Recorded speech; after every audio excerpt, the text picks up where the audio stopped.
I finally get to introduce you to the hosts of this amazing place, Brian and Jody. How you doing? Hello.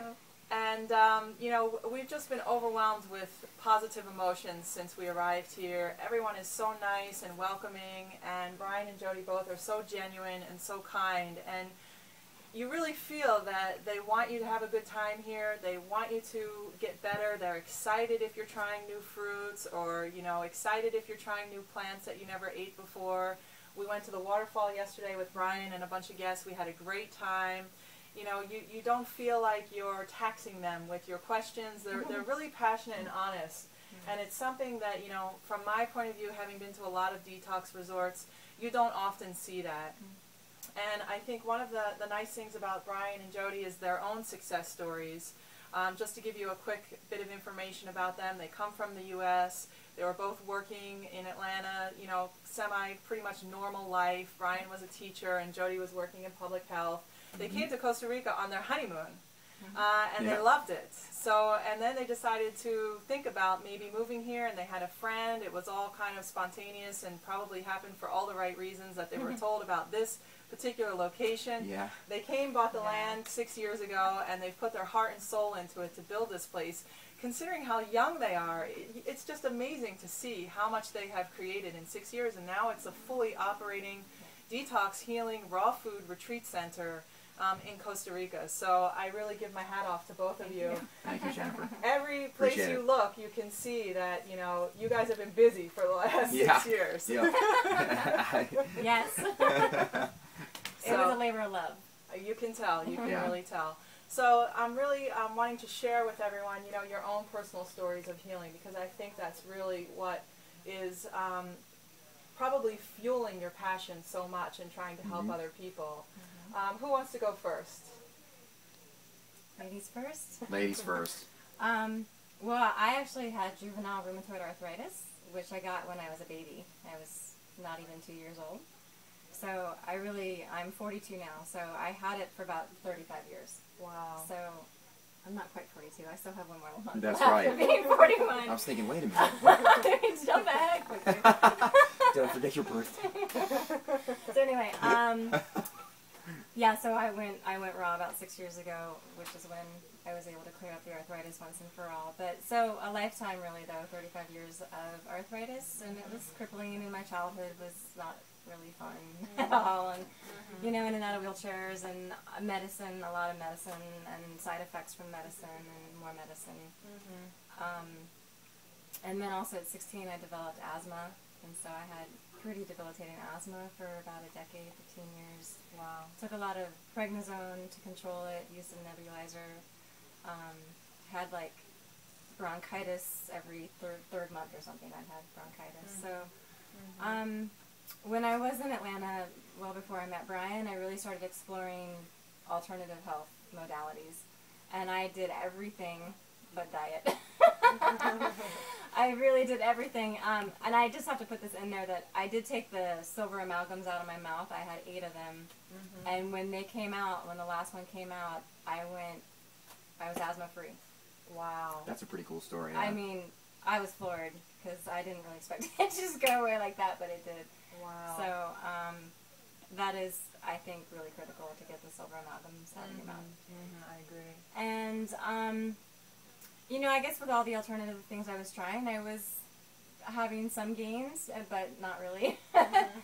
And when I met Brian, he had already done like a year raw, and he'll tell you his story, but he definitely started educating me along those lines. And I had to move into it kind of slowly, into raw food, just transitioning my diet.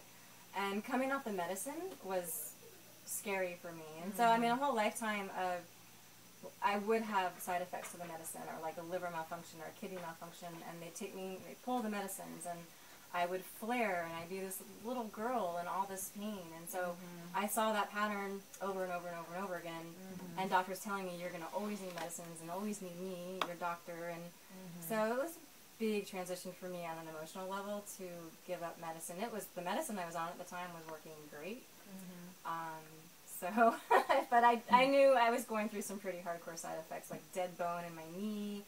I didn't really want to wait around for the next side effect. So it took 5 tries. And the 5th one, though, I was, at this point now, we're married, and I was empowered. You know, I had read all the books, and I kind of had all my ducks in a row. So I was sunbathing and getting exercise and using the rebounder and going to bed early and keeping my stress low. And I was probably about 90% raw food. And when I came off medicine, of course I flared. But I was ready to wait it out. And it took about 4 months before I started to feel better, and 6 months before I definitely felt better. And what's really cool, my whole life the doctors monitor my blood. That's how they know my liver was malfunctioning or the kidneys, and they know the medicines are controlling the systemic inflammation in the body. So I just continued to do the blood work and follow those lab variables, and they did spike when I stopped the medicine. And at 4 months they started to drop, and at 6 months they were back to normal. Wow. Wow. So, and She's a great I story. haven't continued with the blood work. I was like, okay, adios Western medicine. You're not sticking a needle in me again for a long time. No more. Wow. Wow. Yeah. Amazing story. Yeah. So, and it's been great. Yeah. My story is funny. When we speak and we talk, I always say I totally did mine on my own. My illness. I was a big partier and a drinker and you know, I lived my life like most people do. You know, right? Their priorities are you know, go to school, go to college, get a nice job, make lots of money, drive Ferraris. And I tell you what, though, when you lose your health, you beg, borrow, see, everything changes. Now your health becomes your first priority, right? And I could have begged, borrowed, or stole to get it back when it went away. And I was a successful tennis player, an athlete, just living his life like most people too, though, you know. And all of a sudden, I finished my career, and I was about 6 months into being a school teacher, and one morning I woke up and I couldn't move. My muscles were locked up. And of course, that kind of started what I call the rinse and spin cycle of Western medicine. You know, you go to a doctor, they run all these tests, MRIs, CAT scans, and they look at you and they say, well, I don't know what's wrong. And so then you get the wastebasket, fibromyalgia, chronic fatigue syndrome diagnosis, right? And then so they give you a drug for a symptom. And then that drug has a side effect, so you need another drug. And then you need another drug to that. And then by the time I was finished, I think I was on 40 different kinds of drugs, really. Wow. You know, one to make me sleep, one to make me wake up, one for everything. Pain, one for depression. You know, and they all had side effects, so I needed to take pills to combat the side effects. And so it was just going from specialist to specialist to specialist. And finally, I remember finally seeing the last specialist and him telling me, look, this is what you're going to have for the rest of your life. You're just going to have to accept it. And then I remember thinking, you know what? If I have to become a health freak, I'm going to heal it on my own now. I'm going to heal it on my own. I will. And so I started picking up, I went to Barnes & Noble, picked up a book on raw foods, and I remember thinking, what the hell is raw food? I don't know. You know, I didn't know it was, you know, I know fruits and vegetables, but I didn't know raw food, the word, you know. I read the first chapter of this book, and it made sense. And I bought myself a Vitamix and a juicer, and those became my 2 best friends, because all my friends were gone, because they thought I was a weirdo. And within that first month, I started feeling a little bit better. But after a year and a half of a really strict detox regime, what we teach here on the farm, it was gone. Wow. It was gone. And I became really passionate about this lifestyle, and I wanted to kind of pay it forward. I wanted to tell everybody about it. And at some point, I had gone to a retreat center during my journey, and I remember thinking, if I'm ever well again, I'll do a retreat center in a really beautiful place where it's like the water's pristine and the sun's shining and the air is pure, and it's all amongst an organic farm where we can pick some of your herbs and greens and some fruit. And where you could keep it affordable. And where what you did was not affordable. Yeah, and where like anyone could go and not have to leverage their life financially to go. And here it is. What, 10 years later, farm of life. Yeah, it's really a success story. Not only their success stories, but the fact that this place exists now. And I mean, you know, everybody here is so excited to be here, and you really have great guests, you have great volunteers, everyone's passionate and living this lifestyle, and also open to helping each other, which I think is really an important energy, and not to just keep it to yourself. And like Jody just said, one of the biggest ways that you're paying it forward is by making this place affordable. So, you know, you just mentioned a few minutes ago that, you know, people can come here and do a water fast for a month and only pay the cost of the accommodation. That's it. It's the cost of the night of the room. Which for 1 month would be about how much? It's around about $1,500. So, I mean, compared to other water fasts in other places of the world, that's a nominal fee. Yes. And you're also getting support and someone checking on you every day. Absolutely.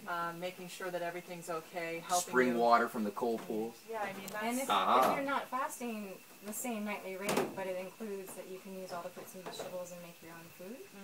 So people who are here to eat raw foods and use raw foods for healing have to get hands-on. You know, they have to learn how to make a smoothie and how to cut open a mango, and people don't know those things when they first start out. We teach them how to get hands-on. So that way when they leave here, they have a toolbox. So a lot of times people leave retreat centers and then they go back to their lives and they're like, well, how do I do this? How do I? But here we teach you, you know. This is you were doing it yourself. This is how you can do it back in Canada or France or where is it you're from. And we even have, like, before someone's leaving, we have like a thing, sort of an exit talk, where we're like, okay, you've learned all this stuff. How are you going to do it back where you live? You know. And so we make sure the person has support. I think that's so important. And, you know, on top of everything else, you know, we were all excited yesterday that they had a medical doctor from George Washington University. What a treat. Fly all the way down to Costa Rica just to visit this place yesterday so that he can recommend it to his patients. I mean, I don't know about you, but I felt really honored. Same here. And this isn't even my resort. Same here. Honored to be here. Same here. And walking him around and having him be like, how did you guys pull this off? You guys are crazy. You do it. You know, how did you do this? He kept saying that all the time. So it was really an honor to have him. It was great. And I think it just shows you that, you know, if there's a Western medical doctor, I mean, 35 years he did surgeries. And, you know, after 35 years of doing surgeries, he realized, and for one of the first things he said last night was after all of his years of experience, he realized that the most important element in healing is food. And, you know, that just gave me chills when he said that. And I thought, thank God, you know, they're starting to wake up in the Western medical world. Absolutely. And, you know, for him to take the time to fly all the way down here to see what you're doing, for him to be able to recommend patients, it just shows that this works. Absolutely. This is not just some new age, airy-fairy stuff. Nope. You put the right foods in the body, the right water, you give it sunshine, you calm down the mind, start getting all that monkey madness out of the mind, start putting positive thoughts and loving emotions in the heart, you're going to get better. It's really that easy. Yep. So I just think it's great what you're doing. I would love to see you guys get bigger and bigger. Who knows? You know, I know you want to keep it small. You want to keep it manageable. Yep. And after 6 years of building this place, it probably seems overwhelming just to build another 2 bungalows, which I know you're thinking about doing. Right. Bring it a little bit bigger. Maybe that's about it. Yeah. I would love to see it grow and grow and grow because, you know, you've got a great thing going here. And I'm just so honored that I was able to come and visit you. It's made my whole trip to Costa Rica worthwhile. All right. So, as I said in the other videos, this is my #1 detox recommendation for Costa Rica, without a doubt. Woohoo! All right. So, thanks so much for having me. Thank you, Jennifer, for coming. Thanks for taking the time to talk to my fans and followers and everyone. Yes, we'll see you later. Okay, thanks a lot, guys. Bye-bye. Bye.